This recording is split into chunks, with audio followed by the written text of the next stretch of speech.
Every Sunday, when I sit down to write this opening statement, I always try to focus it on a topic that is pressing, that is of consequence, that needs to be addressed as we begin our week. And Sunday, this Sunday, it's for many of us, it's a holy day.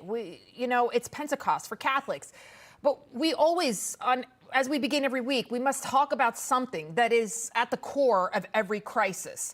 This country, founded on Judeo-Christian values, in God we trust, it's on our dollar bills, is now becoming a soulless, godless nation.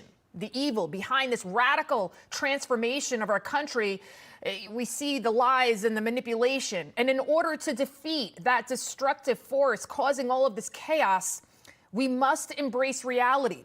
We must embrace tradition. And then, and only then, will success follow on this earth and beyond. And regardless of the media spin, embracing tradition and core values, prioritizing this above all else, anything material, this was the actual core message of Kansas City Chief Kicker Harrison Butker's commencement speech at St. Benedictine Catholic College in Kansas.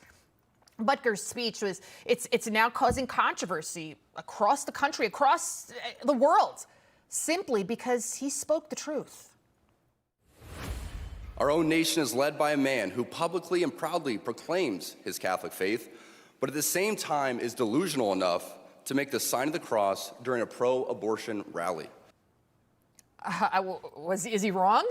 Joe Biden, he claims to not only be a Catholic, he says he carries rosary beads in his pocket. The truth is this, Joe, you can't be a Catholic and yet advocate, run your campaign on the issue of murdering unborn babies. In Butker's 20-minute speech, the Super Bowl champion also scored on another point when he called out another hypocritical Catholic, Dr. Fauci. From the man behind the COVID lockdowns to the people pushing dangerous gender ideologies onto the youth of America, they all have a glaring thing in common. They are Catholic. This is an important reminder that being Catholic alone doesn't cut it. No, it doesn't. Just like a man can't call himself a woman just because he says so, you can't say you follow Christ and yet contribute to the confusion of gender ideology and science above all. But it's Butker's next statement that really outraged the left. The deadly sin sort of pride that has an entire month dedicated to it, but the true God-centered pride that is cooperating with the Holy Ghost to glorify him. There's now a change.org petition demanding the Kansas City Chiefs dismiss Butker. More than 200,000 people have already signed it. Many other organizations like the NFL have also disavowed his speech.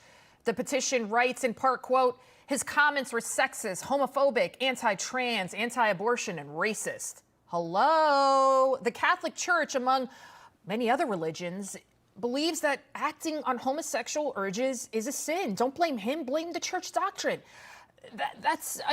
Why are we demonizing this man? People want, people like Butker to lose their jobs, their livelihoods for simply professing their faith?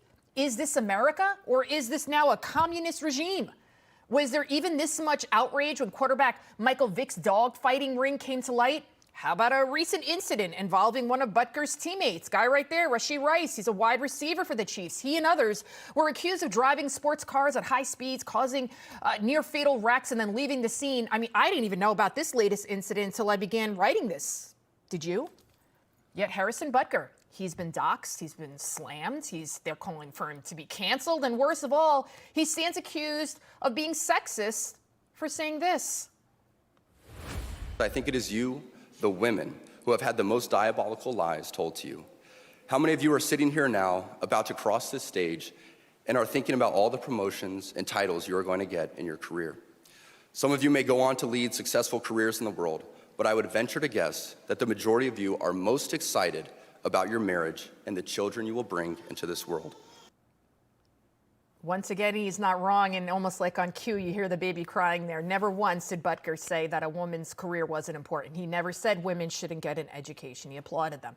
Never said a woman's only vocation in life is to be a mother. In fact, he elevated women throughout his speech, almost kind of like a love letter to his wife. Just take a listen to what he said about her. I'm beyond blessed with the many talents God has given me, but it cannot be overstated that all of my success is made possible because a girl I met in band class back in middle school would convert to the faith, become my wife, and embrace one of the most important titles of all, homemaker. Does that sound like a man to you who has zero respect for women? Quite the opposite. Here are the facts. The mother, the wife, she is the foundation of every home. And it's a role that I take pride in. And while I love my career as a Catholic woman of faith, the source of my true joy is my faith and, of course, my family. And as I began writing this, I worried, you know what, there could be some backlash. And then I realized, I hope there is. Because if we truly want to solve the world's problems, we must first have an important conversation with ourselves.